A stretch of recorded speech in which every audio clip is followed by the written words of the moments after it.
When shocks ring out in the shadow of the nation's capital during a federal government shutdown, in an era of deranged spree killings, all sorts of nightmare scenarios leap into the imagination. But this time it was not a gunman opening fire, but Capitol Hill police after a woman with a baby in her car rammed White House barricades. After a high-speed chase, the woman was shot dead, but the child is safe. Who was this suspect? And was postpartum depression partly to blame for the episode? As the search for answers continues tonight, here's ABC's senior national correspondent, Jim Avila. It was 47 minutes of supreme chaos that sent a shut-down Washington into Capitol lockdown.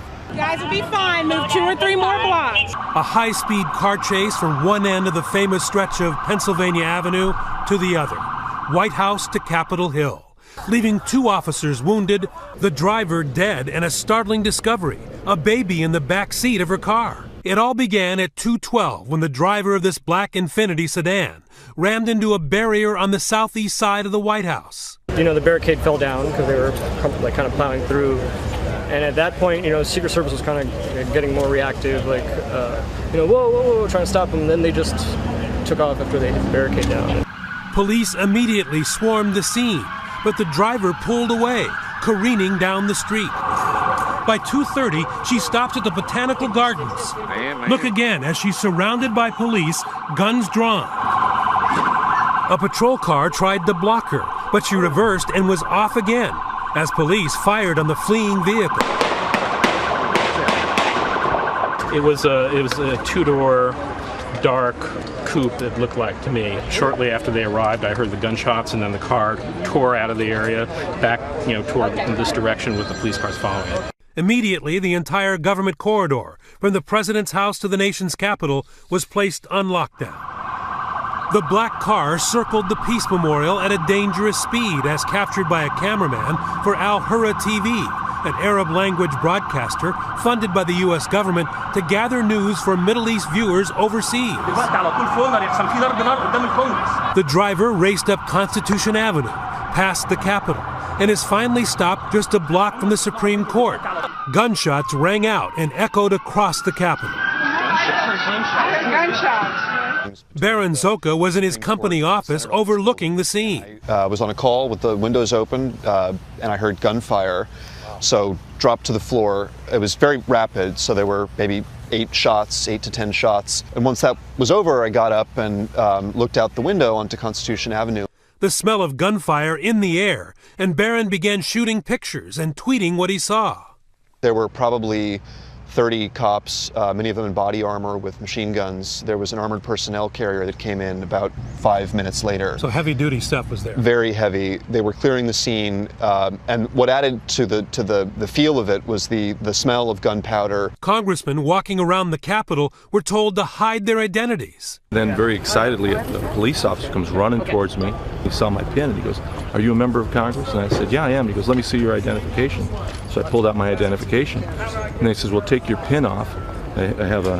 We wear these little pins around. And so he told me to take the pin off. He goes, "Because you could be a target." And on the floor of the Senate, all proceedings are ordered to stop.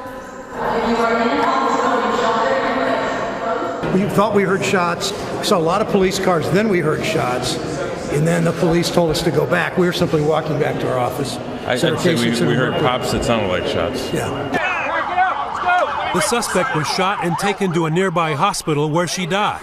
A Capitol police officer, injured when his car hit a Capitol barricade, was also hospitalized, as was a Secret Service agent bumped by the car at the White House.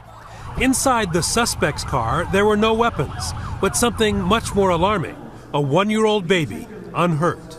The child is approximately a year old and is in good condition and in protective custody. It does not appear in any way this is an accident.